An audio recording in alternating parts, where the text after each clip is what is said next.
1 गिलास चावल थे जो हमने पहले लिए थे, इसको हमें 3-4 घंटे तक ऐसे ही भिगो के रखना है सिंपल वाटर में। आप देख सकते हैं ये इस तरीके का हो गया है चावल।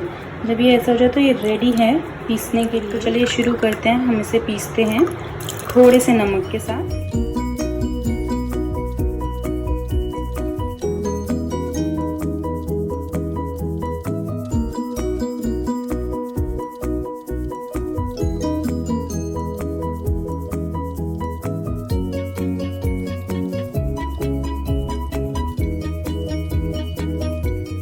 देखिए हमें बिल्कुल ऐसा ही बैटर चाहिए, इतनी ही इसकी कंसिस्टेंसी होनी चाहिए।